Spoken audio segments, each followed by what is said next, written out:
Welcome back, everybody. This is Michael Levitis from jurisq.com with Irina Yadgarova. Irina, welcome back. Hello, thank you so much for having me. Our pleasure.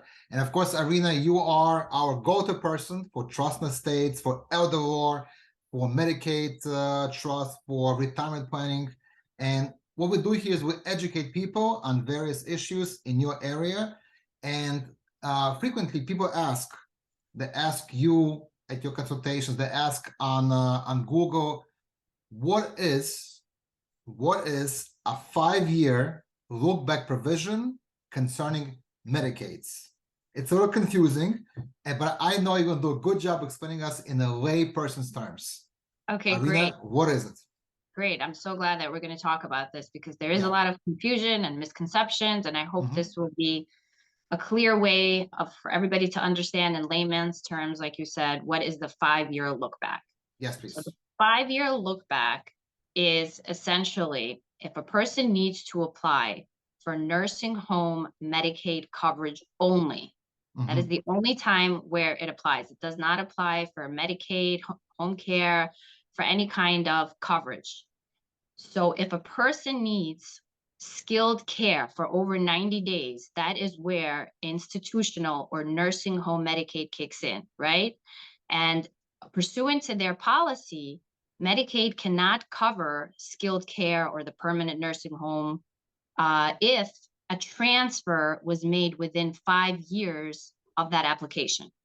So 5 years. Transfer to a trust, correct? Or something like that? That's an excellent question. It's any uncompensated transfer, which can mean to a trust or just a straight out gift or anything that just disappeared from your account and you can't explain where it went. Like you withdrew $10,000 worth of cash. Okay, do you have a receipt? Do you have a receipt for it? Where did it go? And there's certain exemptions, exclusions, but in New York City, nursing home Medicaid eligibility will look at any transfer. It's supposed to be by law, any transfer for any amount, but in New York City, they specifically so far have been looking at only $2,000 or more. Anything under in NYC, not in Long Island. Those counties are stricter, but in NYC, they will look $2,000. So if you took out over $2,000 worth of cash or gifted over $2,000 to a trust or to a person, that will be included in that look back period. So for me to understand it better, if I want to qualify to get nursing home coverage, which by the way is very expensive, right? How much could it cost per year to be in a nursing home? Do we know? This is the perfect question because what does that mean? So let's say they look back to your 5 years, right? What are they looking for? They look to see exactly how much you transferred within that 5 years, within 60 months. And that value of what you transferred will determine how long they will not cover you for. So New York, they have a regional rate. They publish regional rates every year.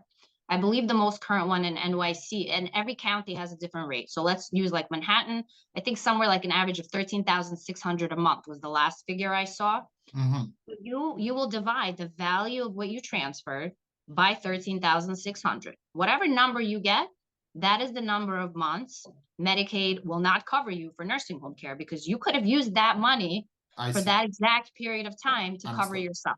And again, nursing home is very expensive. So you don't want to hurt yourself by doing some kind of a transfer. You think you're gifting to somebody, you're transferring property to a trust or what have you, then turns out it's going to hurt you. All the right buttons because that goes through what people think, okay, well then why would I transfer? Because I'm going to have this penalty.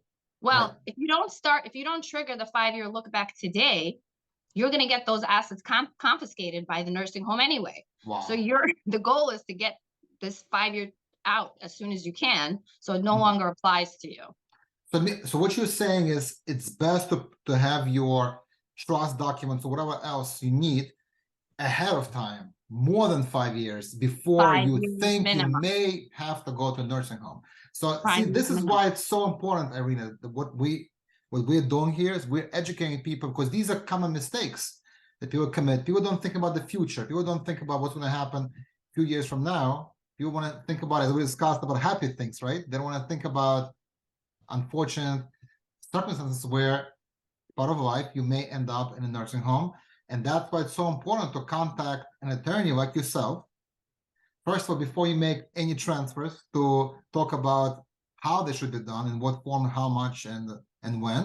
And second of all, to set up the right mechanisms, such as trust, ahead of time, so that you are fully prepared and ready, and your next of kin, right? I mean, your kids and other relatives don't have to bear the responsibility for such expensive nursing home accommodations. Right. And I've been talking about this, and everybody in the elder law community is talking about this. There is a new 2.5-year look back penalty that was enacted that will be effective sometime in 2024 for home care. Because remember, the only penalty period, look back period in New York currently is for nursing homes, and it's been 5 years for many years. There's been legislation on the table to extend it to 10 years. It didn't pass, thankfully, but the legislation did pass that there will be a 2.5-year look back for home care, for a home health aide, for a home attendant, for home care coverage too. So that's going to be 2.5 years. It's a 30-month look back. That's why it's important to plan ahead for home care as well, more than ever before, because there was no look back and there is no implementation until 2024. Wow. But we know that the law was enacted. So sometime, and they keep pushing it back to implementation, but the law was enacted in 2021. That's a very good point to know. So again, nursing homes with a 5-year look back, and home attendant care, which is also very important. Probably more people are getting home care than nursing homes. So that's even more important. There's a 2.5-year provision, you're saying, so that you better be prepared 2.5, 3, 4 years before you think you may need a home attendant. Yeah. Okay. Very and good. It's going to be the same. So if you're applying for Medicaid within that period of time, again, 30 months for home care, 60 months for nursing home. That 60 months has already been for many years. 2.5-year look back is starting sometime in 2024. Nobody announced the exact month. It could be April, it could be October. We're not sure. But it's coming. It's coming. Yeah. Okay. Very good. Very good. Listen, I appreciate your time, and it's so important to stress for people. This is what we're doing now in these videos. It's not just for people who are about to retire.